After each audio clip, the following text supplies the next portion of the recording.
Bore da bawb. Yn braf gweld pobl yn dod I mewn ac yn ymuno hefo ni y bore yma.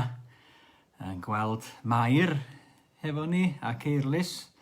Oedd Mair yn y capel am y tro cynta ar Mawrth y 15fed. Tro olaf I ni gyfarfod, a mae hynny 20 sul yn ôl bellach yn mis Mawrth. Ac mi hoffwn ni, chymod, ydych chi'n ymuno fel hyn, Eirlys, ni ar Rhys, mae Mirion yma hefyd, mae Ionas sydd â'i henw I fyny a Hywyn a'r teulu yn dod I mewn rwan. Mi hoffwn ni ddiolch yn fawr iawn I chi am ddal ati fel hyn I ddilyn ac I fod yn dod ac yn cadw oed hefo ni ar fore Sul fel bod ni wedi gallu parhau I gael yn dysgu, I addoli efo'n gilydd ac I gyfarfod hefyd yn rhithiol fel hyn dros y we. Mae wedi bod yn braf iawn cael eich cefnogaeth chi a gwybod eich bod chi yno. Ac o ran coeddiadau ar gyfer mis Awst fel y gymaio ac gobeithio am dywydd braf hefyd, ond ni wedi trefnu ar gyfer siliau Awst fideos gan bregethwyr gwadd sydd yn arfer dod ato ni i'r wythgrig yma a'r sil nesaf mi fydd Gwilym Jeffs hefo ni yn cynnal y gwasanaeth a dyn ni'n dymuno dda iddo fy'n tynnu ar ei daith I fyny achos mi fydd o'n anfon y neges ato ni dros y we ond yn dymuno dda iddo fy'n te ac Alys a Nel bach hefyd. Wedwch I ni gael gair bach o weddi wrth I ni ddechrau'n cyfarfod fel hyn.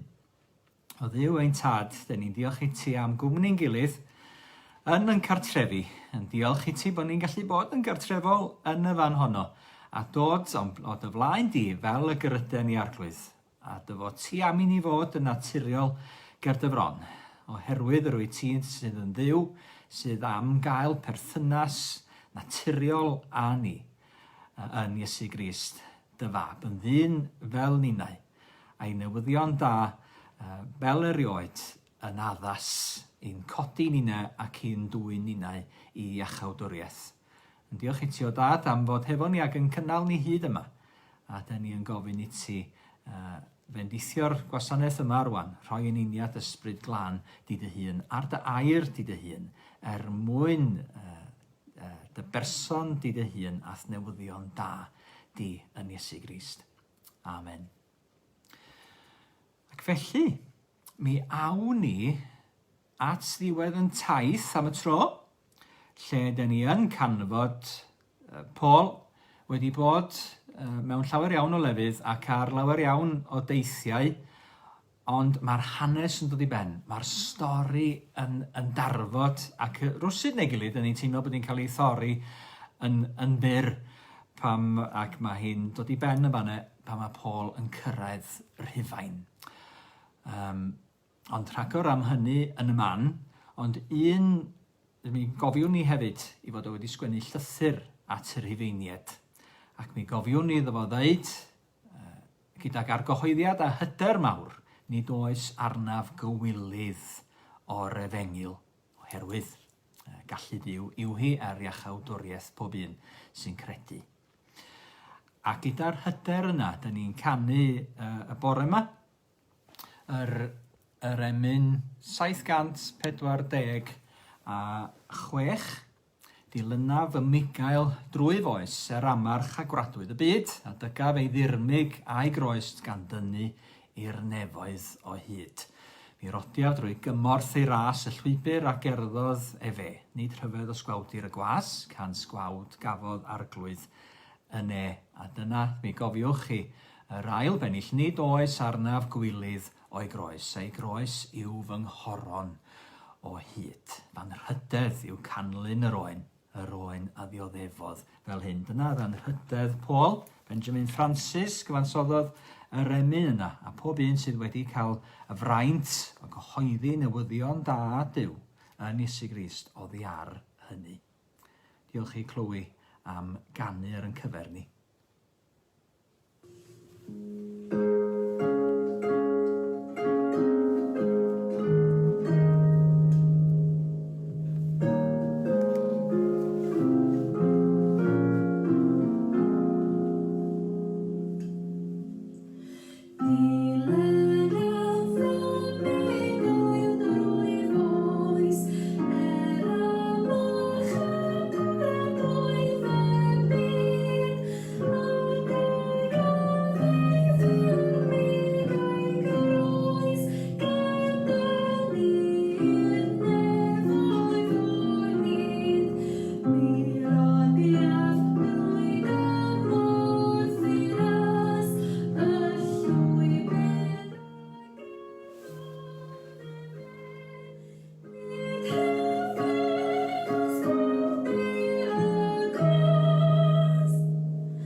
Diolch yn fawr iawn am gymorth clwy gan fwyaf hefo'r ymynedd dros y cyfnod clo a'r cyfnod diwethaf yma.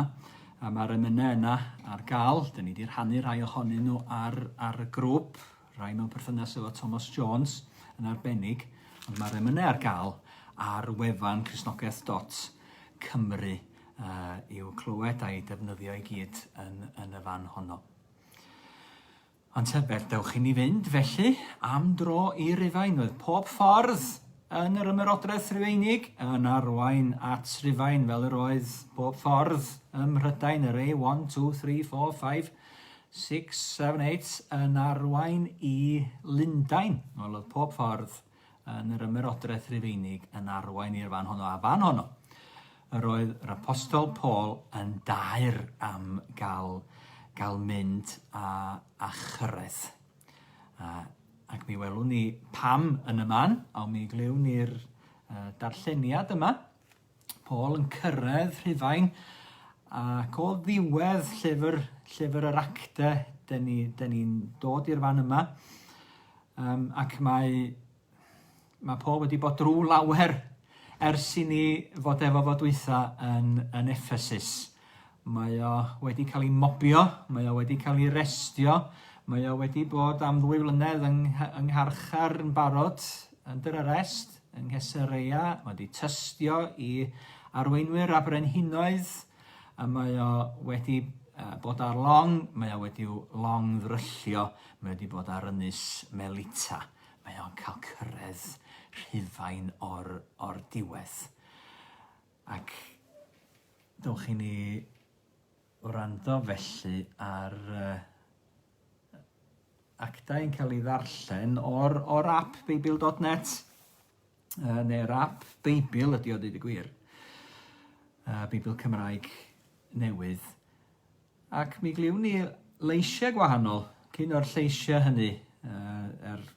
Parchus a hyfryd goffadwriaeth amdano fo oedd Euros Wyn Jones. A dysgo ni lawer iawn oddi wrtho fo am yr Efengyl yma. Y mae yr apostol Paul yn ei chyhoeddi ac y mae ganddo fo hyder fawr ynddi hi. Dowch i ni gael troi y sgrin. 3 mis yn ddiweddarach, hwyliasom i ffwrdd mewn llong o Alexandria, oedd wedi bwrw'r gaeaf yn yr ynys, a'r efeilliaid nefol yn arwydd arni. Wedi cyrraedd Syracusau ac aros yno dridiau, hwyliasom oddi yno a dod i Rhegiwm.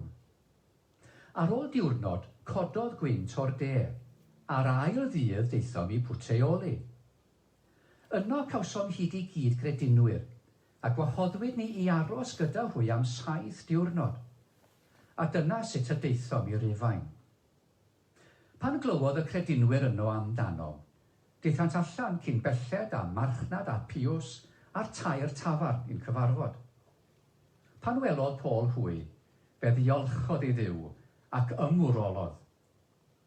Pan eithom i mewn i Rhufain, fe ganiatawyd i Paul etua ar ei ben ei hun, gyda'r milwr oedd yn ei warchod. Ym mhen tridiau, galwodd Paul ynghyd yr arweinwyr ymysg yr Iddewon. Wedi iddynt ddod at ei gilydd, dywedodd wrthynt: nad wyf fi, frodyr, wedi gwneud dim yn erbyn fy mhobl na difodau'r hynafiaid. Cefais fy nhryddodi yn garcharor o Jerusalem i ddwylo'r Rhufeiniaid. Yr oeddent hwy wedi iddynt fy holi yn dymuno fy ngollwng yn rhydd, a nad oedd dim rheswm dros fy rhoi i farwolaeth. Ond oherwydd gwrthwynebiad yr Iddewon, cefais fy ngorfodi i apelio at Gesar. Nid bod gennyf unrhyw gyhuddiad yn erbyn fy nghenedl. Dyna'r rheswm yn tei, fy mod wedi gofyn am eich gweld a chael ymddiddan â chwi. Oherwydd o achos gobaith Israel y mae gennyf y gadwyn hon amdanaf. Dywedasant hwythau wrtho: Nid ydym wedi derbyn unrhyw lythyr amdana ti o Judea, ac ni ddaeth neb o'n cyd-Iddewon yma chwaith i adrodd na llefaru dim drwg amdana ti. Ond fe garem glywed gen i ti beth yw dy ddaliadau, oherwydd fe wyddom ni am y sect hon ei bod yn cael ei gwrthwynebu ym mhobman. Penasant ddiwrnod iddo, a daethant ato i'w leti nifer mawr ohonynt. O fore tan nos, bu yntau yn esbonio iddynt gan dystiolaethu am deyrnas dduw a mynd ati i'w hargyhoeddi ynghylch Iesu ar sail cyfraith Moses a'r proffwydi. Yr oedd rhai yn credu ei eiriau, ac eraill ddim yn credu. Ac yr oeddent yn dechrau ymwahanu mewn anghytundeb â'i gilydd pan ddywedodd Paul un gair ymhellach. Da, y llefarodd yr ysbryd glân trwy'r proffwyd Eseia wrth eich hynafiaid chwi gan ddweud, dos at y bobl yma a dywed, clywed a chlywed, ni ddeallwch ddim. Edrych ac edrych, ni welwch ddim. Canis brasawyd calon y bobl yma, y mae ei cliw yn drwm a'i llygaid wedi cael. Rhag iddynt weld a'i llygaid a chlywed a'i clistiau, a deall a'i calon a throi nôl i mi ei hachau. Byddai'n hysbys i chwi felly bod yr iachawdwriaeth hon sydd oddi wrth ddiw wedi ei hanfod at y cenhedloedd ac fe wrandawan twy. Arhosodd Paul 2 flynedd gyfan yno ar ei gost ei hun, a byddai'n derbyn pawb a ddoi mewn ato, gan gyhoeddi teyrnas dduw a dysgu am yr arglwydd Iesu Grist yn gwbl agored, heb neb yn ei wachardd.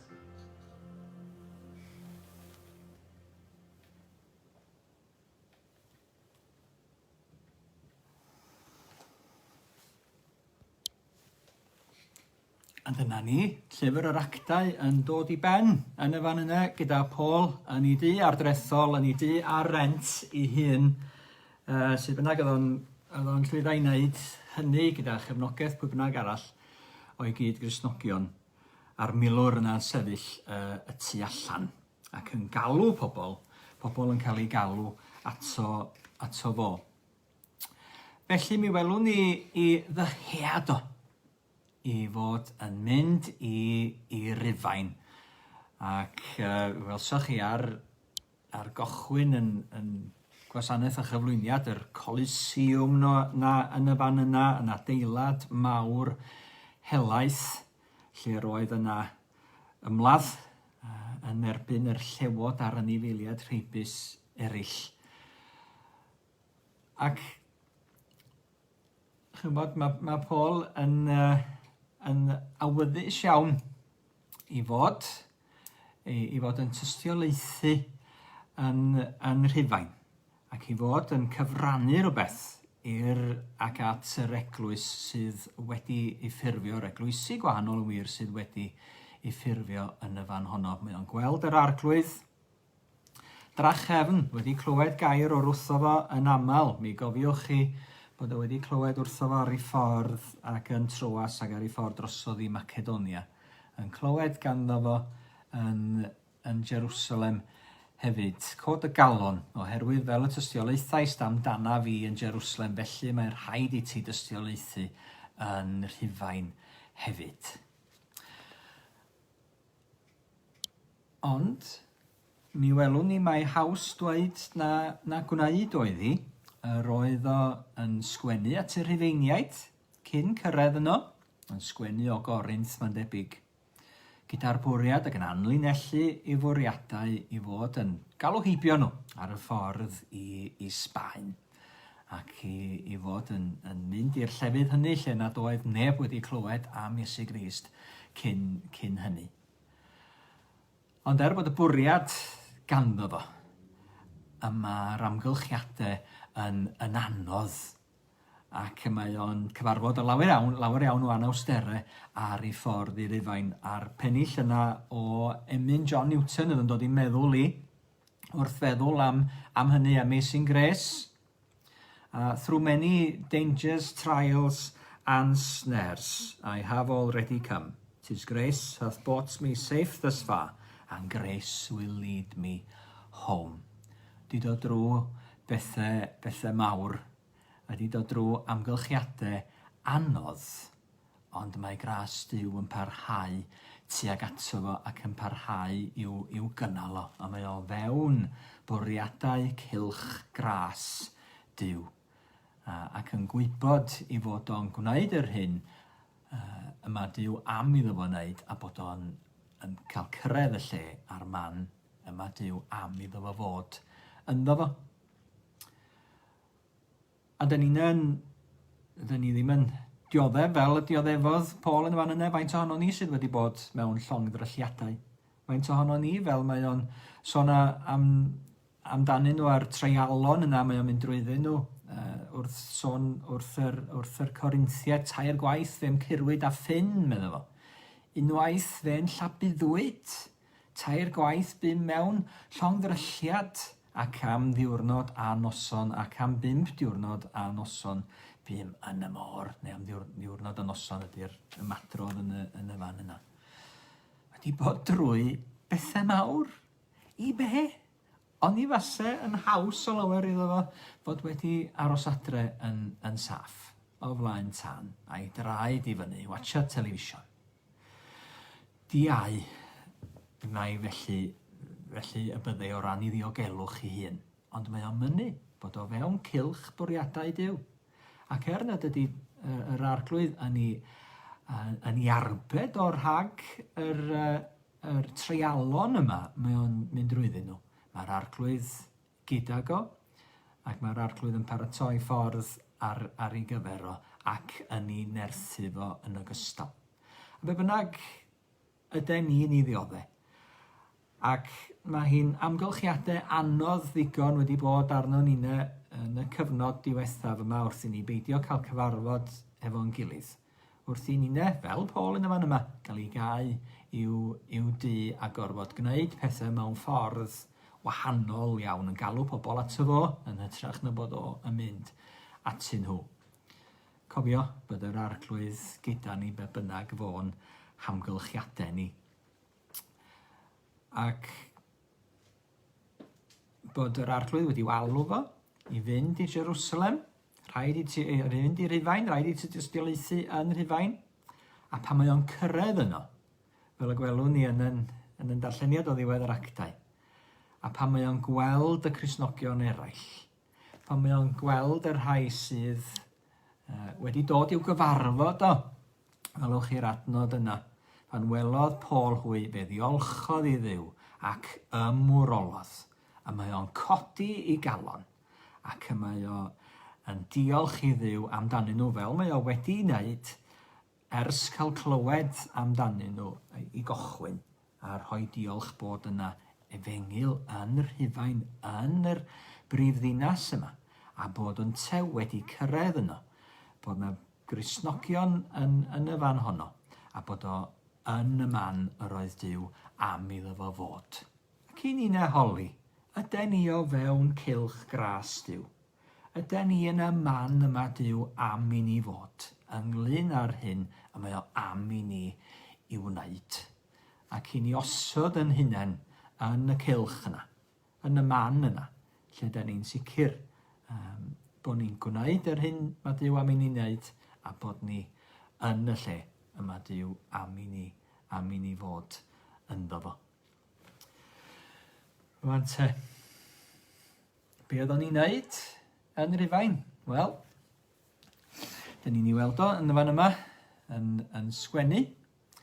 Dyn ni'n ei weld o ar ddiwedd llyfr yr Actau yn dysgu. Yn ei dŷ rent ei hun, yn galw pobl ato fo ei hun yn y fan yna. Ond mewn gwirionedd, yr hyn sydd yn aros i ni, falle bod o wedi dysgu yn Rhufain am 2 flynedd, ond yr hyn sydd yn aros i ni ydy'r hyn sgwennodd o rhai blynyddoedd ynghynt, yn llythyr at yr eglwys, yr eglwysi gwahanol yna, oedd a'r Cristnogion, oedd yn Rhufain. Llythyr at y Rhufeiniaid. A pa bynnag dderbyniad gafodd y llythyr yna, yr adeg hynny yn Rhufain. Yn bosib mae chydig iawn a welodd y llythyr bryd hynny.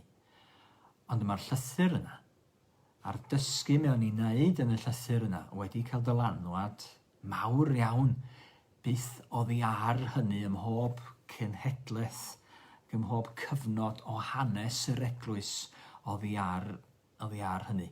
Dyma'r llythyr sydd yn dod yn syth ar ôl Actau'r Apostolion. Mae Actau'r apostolion yn darfod yn y fan yna yn Rhufain. Mae'r llythyr cyntaf dyn ni'n dod ar ei draws wedyn ydy'r llythyr at y Rhufeiniaid.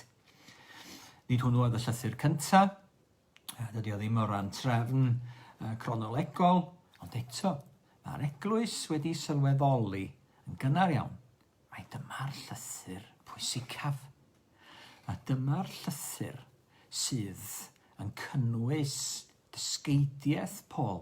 Sut oedd Paul yn dallt ei waith, sut oedd Paul yn dallt ei neges. Ac fel mae o'n rhannu hynny ac yn egluro hynny ac am i bobl fyw y newyddion da yna. A chael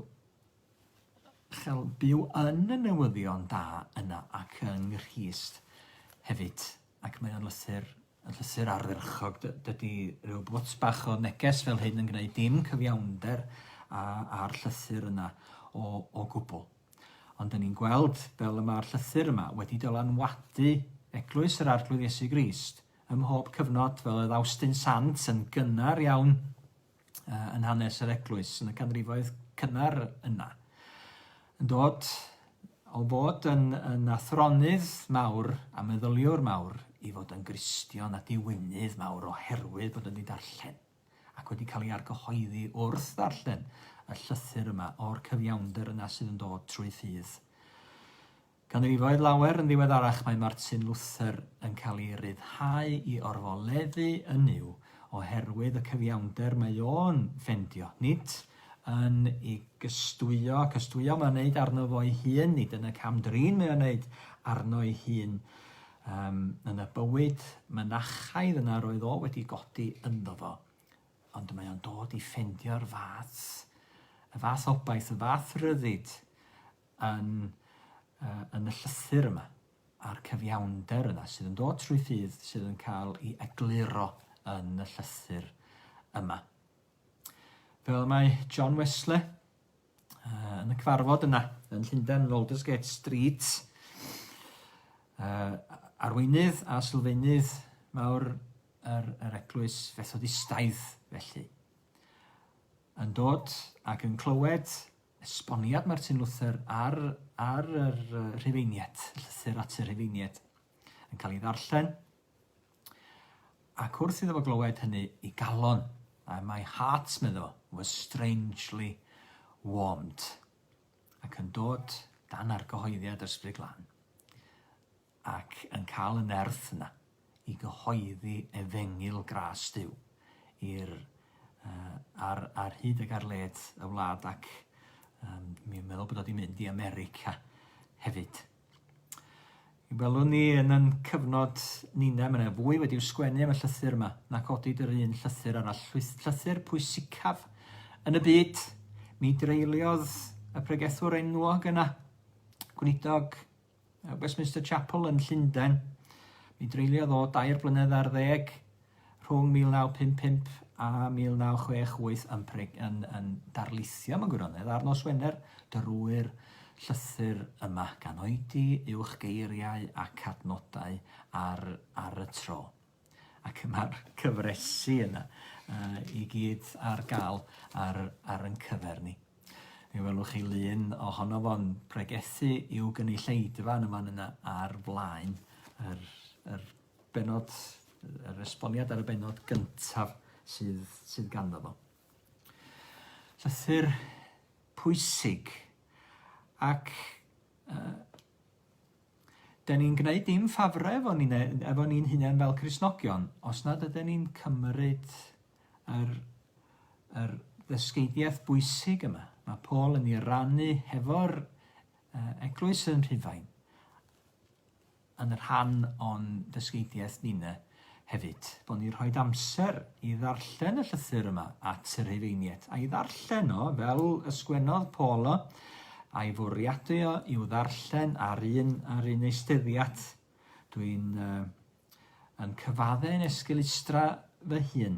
Mae yna bethau anodd yn y llythyr. Ond gofyn i Dduw rhoi eglurdeb i ni trwy Ysbryd Glân ac mae goleuni i'w gael treulio yn amser rhoi yn meddwl ar waith. Mae gennym ni intelect bob un ohono ni. Ac y mae Crist yn rhannu ei feddwl gyda ni hefyd. Ac y mae'n meddyliau ni yn ôl y llythyr yma yn cael ei adnewyddu ynddo ef. Felly, jyst yn fyr iawn i gloi rwsyd yn hoedfa y bore yma, dyn ni'n dod at y llythyr yma. Ac yn gweld pwrpas yr llythyr yma. Paul yn awyddus iawn i'r Cristnogion oedd yno yn Rhufain gael ei sefydlu.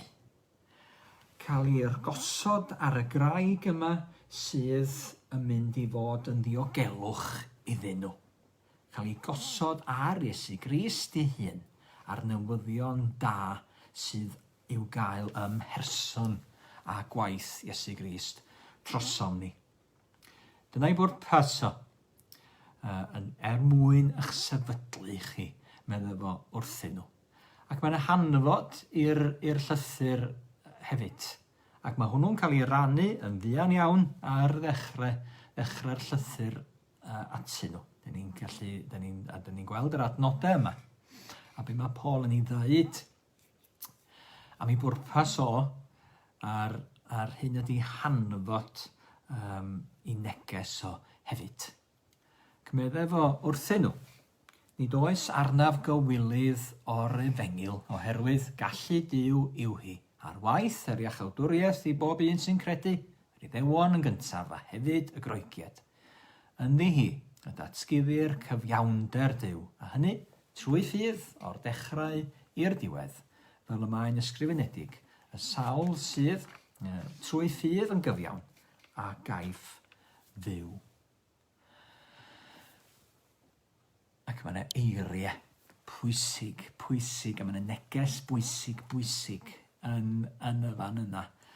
Yn gosod allan hanfod y llythyr, hanfod y dysgu, hanfod yr Efengyl a'r hyder sydd gan Paul yn yr Efengyl yma, y newyddion da yma. Mae o wedi'w chyhoeddi, mae o wedi bod drwy lawer o dreialon mwyn i'r rhannu hi o Jerusalem i Samaria. Mae'r hanes i'w gael drwy lyfr yr Actau ac at yr holl genhedlaeth. Mae o wedi bod wrthi yn Asia Leia, mae o wedi bod drosodd yng Ngwlad Groeg, mae o rwan yn yr Eidal, yn hencadlus mawr yr ymerodraeth Rhufeinig ac yn gobeithio am gyfle i rannu gyda'r ymerawdwr cesar ei hun hyd yn oed. Nid oes arnaf gywilydd o'r Efengyl, meddwl fo. Ac dydy o ddim wedi bod a chwilydd ohoni yn unlle mae o wedi bod. Mae o wedi mynd ati yn eofn i'w rhannu hi gyda hyder mawr ynddi hi. Oes gennym ni hyder yn y newyddion da yma.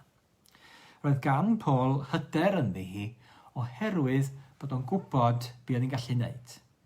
Oedd o'n gwybod be oedd hi wedi wneud, be oedd yr arglwydd Iesu wedi wneud a'i newyddion da o yn ei fywyd o'i hun. Be oedd hi yn gallu wneud y mywydau eraill ac y mywydau cymunedau o bobl hefyd. Ac be y gallai hi i wneud eto i ddod. Mae'n gallu newid pobl. Mae'n gallu newid golwg pobl. Mae'n gallu dwyn pobl o farwolaeth pechod a'r caethiwed yna i bechod a'r gosb sydd i ddilyn o hynny. Eithyr cosb pechod yw a canlyniad pechod yw marwolaeth yn gallu dwyn pobl i fywyd eto i berthynas hefo Duw yn yr arglwydd Iesu Grist. Oedd o'n gwybod be oedd hi'n gallu wneud. Gallu Duw yw hi ar waith. Duw ar waith trwyddi hi. Duw i weld ym mhob peth ac oedd o'n cyfeirio at hynny. Wrth sgwennu at yr Rhufeiniaid mae pawb yn ddiesgus yn yr hyn mae Duw wedi ddatguddio i ni o'n cwmpas ni mhob man. Ond mae o ar waith trwy i newyddion da yn Iesu Grist. Iachawdwriaeth i bob un sy'n credu.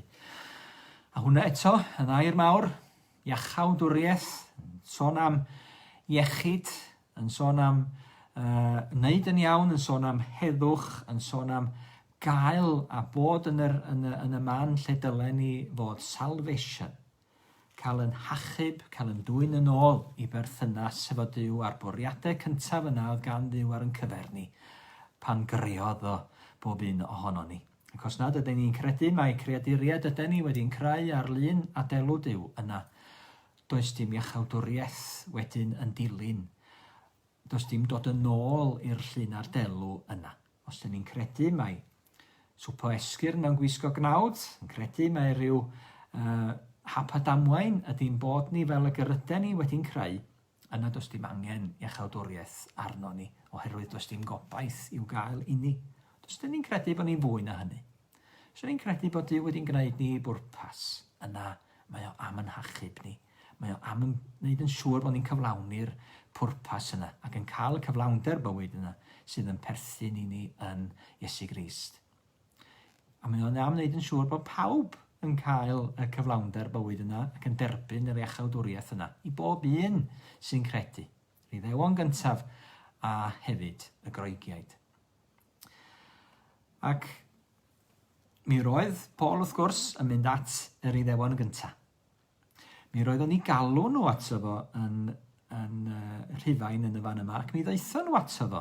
Ac mi o'n nhw'n resymu hefo nhw drwy'r dydd, ac yn y llythyr yma, dyn ni'n cael rhyw gipolwg ar y ffordd y bydde fo yn ymresymu hefo yr Iddewon, a hefo'r rhai oedd o draddodiad paganaidd hefyd, rhannu'r ysgrythurau Iddewig hefo nhw, ac yn mynd â nhw yn resymol trwy i argument felly, ac yn cyflwyno Iesu Grist iddyn nhw. Oedd ganddo fo faich mawr dros i genedl i hun. Ac yr oedd o, yn dymuno bod am felltith i hun, petai hynny yn fendith, yn gallu bod yn fendith ac yn echubiaeth i'w genedl i hun. Ac mae o'n poeni'n lawer iawn, ac mae o'n gweddio lawer iawn dros i genedl a'i bobl i hun. Mae nhw faich mawr ar ei galon nhw. Mae gennym ni'n genedl. Mae gennym ni'n genedl i fod â baich mawr drosti. Mae Duw wedi bod ar waith trwyddi. A mae Duw am fod ar waith ynddi hi eto. Bydde di ni'n hefyd bod yn gweddio dros y genedl yma. Bydde di ni fod yn fodlon rhannu hefo yn cyd Gymru. Yr iachawdwriaeth mor fawr yma sydd ganddo ni yn yr Efengyl. Ynddi hi datguddi'r cyfiawnder Duw, trwy ffydd o'r dechrau i'r diwedd, ac yn dyfynnu llyfr Habacuc, yr ail benod a'r 4 adnod yma nhw, y sawl sydd trwy ffydd yn gyfiawn a gaiff fyw. Dyna hanfod yr Efengyl yma mae Paul yn ei phregethu. Mae o'n ei egluro hi, yn ei esbonio hi, yn ei chymell hi ac yn ei chynnig hi i'r Rhufeiniaid yma. Ac drwy hynny a drwy'r llythyr yma, mae o'n ei chymell hi i ni'ne, yn dweud bod hi'n gweithio. Mae hi'n gweithio oherwydd bod hi'n dibynnu nid arnom ni, nid ar be a wnaw ni fel pobl, ond bod hi'n dibynnu ar yr hyn a wnaeth Iesu Grist trosom ni, a wnaeth Duw trosom ni yng Nghrist. Wrth fyw, wrth farw, trosom ni mwyn yn cyfiawnhau ni. Mwyn nid yn unig ystyn maddeuant i ni, ond yn gwneud ni yn iawn gyda Duw, yn dwyn ni i berthynas, dod â heddwch i ni gyda Duw, yn hachub ni rhag marwolaeth, a rhag y pechod yna sydd yn llechu ac yn brwydro yn erbyn y bywyd ysbrydol ym mhob un ohono ni. Mae Paul yn sôn mewn frwydr yna. Bod o isio gwneud un peth, bod o isio gwneud y peth gorau, ond bod yr hen ddyn a'r pechod oedd yn llechu ynddo fo isio gwneud beth arall o hyd. Ac fel yr ydyn ni'n cael y grym trwy'r Efengyl yma, y cyfiawnder sydd i ni yng Nghrist i fod yn marwhau yn pechod, yn gweithio mwyn i ladd o, ac i'n dwyn ni i fywyd yn Nghrist. Mae yna gyfiawnder i'w gael. Mae yna sicrwydd i'w gael. Mi allwn ni felly fod y hyder yn yr Efengyl yma. I fod yn gwneud ei gwaith. I fod heddiw yn effeithiol yng Nghymru, ledled y byd, iachawdwriaeth i bob un sy'n credu. Mae'r stori'n dod i ben gyda Paul yn Rhufain. Nid dyma ddiwedd y daith i Paul, mi athon ni flaen, siwr o fod, i Sbaen. Neu mi atho i annog ac i gefnogi'r eglwysi yna eto i'r dwyrain o Rhufain. Ond mi ddothon ni ôl, ac mae'n y traddodiad yn dweud fod o wedi'w berffyru yno wedyn dan Nero yn 67 oed Crist, wedi'w ddienyddio yno. Wyddon ni ddim yn iawn. Ond mae'r stori'n dod i ben yn niwedd yr Actau. Ond nid yna diwedd y daith i'r eglwys. Mae'r stori yn parhau, mae'r gwaith yn parhau, a mae'r gwaith wedi'w drosglwyddo i'n dwylo ninnau. Ddyddyliais i erioed wrth ddarllen llyfr yr Actau. Pam bod y stori? O'n i fasau'n well i ni gael parhad ar y stori yma. Wel, mi allwn ni gael yn hanes yr eglwys ar hyd y blynyddoedd, a hanes yr ysbryd glân ydy llyfr yr Actau. Actau yr ysbryd glân sydd yma, y disgyblion sy'n cael, a'r apostolion sydd yn cael eu cynhyrfu a'i nerthu gan yr ysbryd glân. I fod yn lledaenu'r Efengyl, o'r man y gymanw, i eithaf y byd. Mae'r stori, mae'r gwaith yn parhau, ac mae wedi'w drosglwyddo i'n dwylo ninne. Bydde di ninne fod a hyder yn yr Efengyl yma. Bydde di ninne gael y nerthu gan yr ysbryd glân yma, sydd yn rhoi i ni bopeth sydd ei angen, mwyn i ni fyw yr Efengyl yma, mwyn i ni rhannu hi hefyd, gydag eraill o'n gwmpas. Pob bendith arnoch chithau, yn ystod mis Awst yma, a dyn ni'n edrych ymlaen i ni gael cyfarfod eto. Rhywsyd yn y man, boed yn rithiol neu boed yn y cnawd, dyn ni'n gobeithio gwneud rhyw baratoadau ar gyfer mis Medi yma. Ond felly, dewch i ni gloi gyda gair o weddi ac emyn hefyd. Dduw ein tad, dyn ni'n rhoi yn diolch i ti am yr Efengyl sanctaidd. Yr Efengyl yna sydd yn dwyn pobl o oleini, o dywyllwch i oleini, sydd yn dwyn pobl o farwolaeth i fywyd. Boed eith olau di fod ar yn bywydau ni o dad, boed i ni gerdded yn y goleuni na bob amser a chael yn nerthu gan ddysbryd glân di dy hun. Diolch i ti am roi y fath gyfrifoldeb i ni, wrth roi y fath Efengyl i ni, sydd yn gyfiawnder i ni yn Iesu Grist. Gad i ni fod a'n ffydd ynddi hi, a'n hyder ynddi hi, a'n gobaith i gyd ynddi hi arglwydd. Oherwydd mae dyma dallu mawr di ar waith iachawdwriaeth i bob un sydd yn credu. Cadw ni'n saff arglwydd yn dyddwylod i dy hun, nes y byddwn ni yn cyfarfod eto. A gyfynwn hyn yn enw mawr Iesu Grist y Fab. Amen. Dwch i ni ganu am yr arglwydd Iesu a'i groes ef ar Efengyl yna sydd ganddo ni i'w chyhoeddi ac edrych Iesu at y groes a meddwl dyfnder dangau loes. Bryd hyn rwyfan di brisio'r byd a'r holl ogoniant sydd ynddo i gyd.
bendith yna sydd yn cloi llythyr Paul at yr Rhufeiniaid yn bendith arnoch chithau a'r garnon i gyd hefyd. Iddo ef sydd ar yn abal i'ch gwneud yn gadarn, yn ôl yr Efengyl yr wyfyn ei ffregethu, a'r genadwri am Iesu Grist, yn ôl y datguddiad o'r dirgelwch a fi'n geddiedig ers oesoedd maith, ond sydd yn awr wedi amlygu trwy'r ysgrythurau proffwydol, ac wedi ei hysbysu ar orchymyn y Duw tragwyddol i'r holl genhedloedd i'w hennill i ffydd ac i fuddod, i'r unig ddoeth Dduw trwy Iesu Grist, iddo ef y bôr gogoniant am byth. Amen.